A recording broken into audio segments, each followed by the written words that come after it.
tell everybody, TP. I'm the man, I'm the man, I'm the man. I kicked your ass out right in the sand. Fuck your team right in the ass. Man, it feels good to be back. Gosh. Man, I'm so proud to be here right now. It was a tough week. Sometimes playmakers got to make plays. I told a couple of my guys like AJ Green to just kind of lay off, to not really press the gas until I was playing TP, just because I wanted him to, get some momentum up. And then all of a sudden, AJ Green went off, baby. Let's get a little recap last week, shall we? As Connor is texting me. Anyway, so we're going to start with torn ACL at of Conquistadors, which is Bab, I guess. Bab keeps trying to copy Kyle, and I don't know why. But anyway, wasn't really a matchup. 153 to 126, Justin Moats, torn ACL, pulled out the victory. His top performer was Le'Veon Bell, which, on behalf of the weed-smoking community, I just want to welcome Le'Veon back into the league. Everybody loves that, Brandon Marshall actually stepped up. He used to do weed. He doesn't do it anymore ever since he got his second domestic violence charge. But anyway, and DeAndre Hopkins, Breck's favorite player because he plays for the Houston Texans, he did pretty well too. Bab,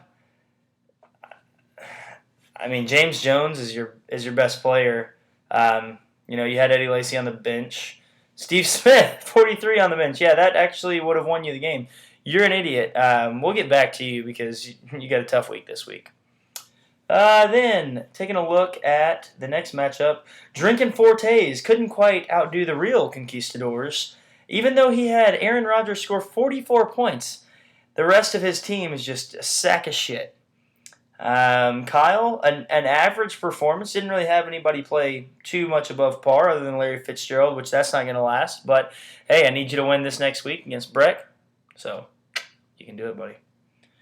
Then, the Curse of Mary and the Johnny Rebels. Now, this game just fired me up to my core. Right there. It just made me happy. It was a blowout, it appeared, until Jamal Charles decided to get 30 points. 1 yard away from 31 points. That tickles me right in the fancy that Breck lost by a point. Connor, welcome to the win column. I think you were last there, but hey, very well deserved. Matthews and Cam Newton kind of carried the ship for you, and I think you got a good shot this next week. Then we'll get back on to, forgot the most important matchup. Show me them TDs and Champion, which, as you guys saw, that's me.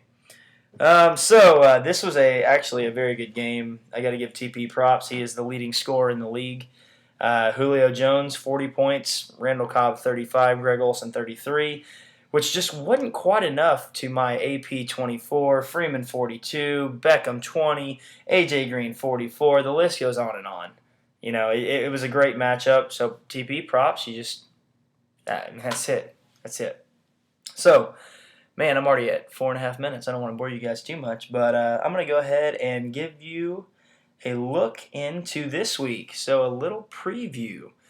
We have Taylor Parker versus Justin Moats, which this is actually my favorite matchup of the week. I think that it's really going to show our division versus their division. I think that Moats, now that he has Bell back, I think that's a guaranteed 25 points a game. So TP is going to have his work cut out for him. I want my division to win, but at the same time, Moats, you can go right ahead and kick his ass because I got to make the playoffs. Taking a look at this, the projection is TP 132 to 117 Moats. I'm going to say that although TP's team has been going off every week, I'm gonna make a bold prediction that TP is only going to score 104 points this week, and Le'Veon Bell is going to have a week. Moats has a couple Patriots on the bench. But I think that Le'Veon Bell is going to pull him through, and I'm going to pick Moats to win 107 to 104. Very close matchup.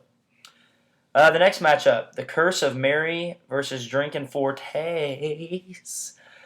Darren's projected to win by 11.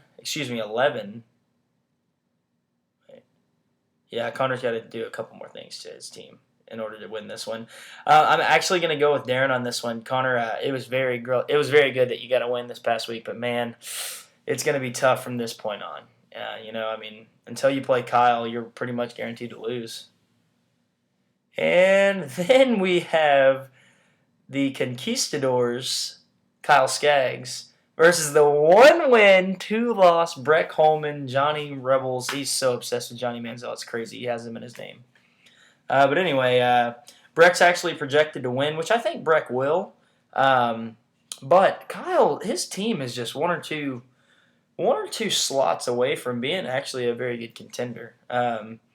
Breck's projected to win 127 to 118, and I think that Calvin Johnson actually is going to step up on Monday Night Football and win Breck the game. Kyle, I'm pulling for you. I really need you to pull this one out. And on for the game of the week.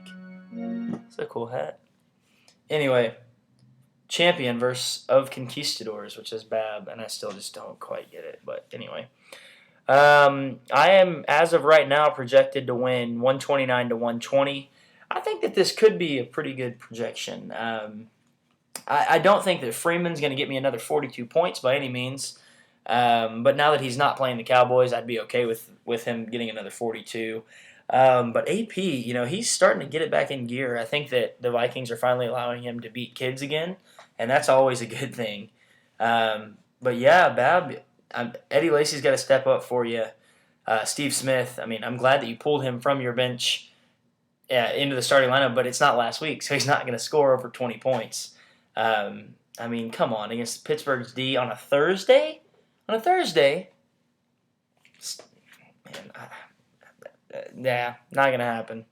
Not going to happen. But T.Y. Hilton and Drew Brees on your bench and Deshaun Jackson on your bench. Your bench is going to probably put up about 75 points this week, and you will lose because of that.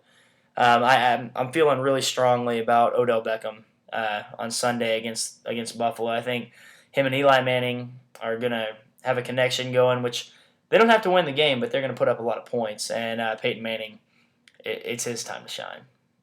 He got those ugly wins. It's time for some good wins. And so now we'll finish. Sorry, this has been a long video, so we're going to end with the standings. Right now, up in the north, the Yankee division, Torn ACL and Conquistadors are up top, tied for first. What Moats has more points, so he's in the lead. With of Conquistadors, gosh, I can't get over that fucking name. That's so retarded. He's 1-2 in third, and Darren is only 2 points behind him. They have actually a very, very close matchup there of points scored and points against. But yeah, so Torn ACL Moats is in the lead with Kyle coming in second. That's your playoff picture as of week 4 now. And then in the South, we have Show Me Them TDs and Austin Carey, the champion, at 2-1, tied for the division with TP only up about 100 points. And then we got Breck Holman and the Curse of Mary behind. Interestingly, Breck and Connor have the same record, therefore they're tied for third. But Breck has scored 106 more points than Connor. So that's, Connor, you need those Peyton Manning wins. You just got to squeak by just a little bit. Really, boys, that's really all I had for you this week. Very proud of each and every one of you right now. I think that every one of you is working hard, and that's the type of stuff I like to see. I'm looking for stuff to show you guys in my room, but I don't really have that exciting of a room. So anyway, I'm going to say goodbye for now. I hope to be with you next week. I'm going to do my best. Keep your eyes on the prize, boys. Yeah.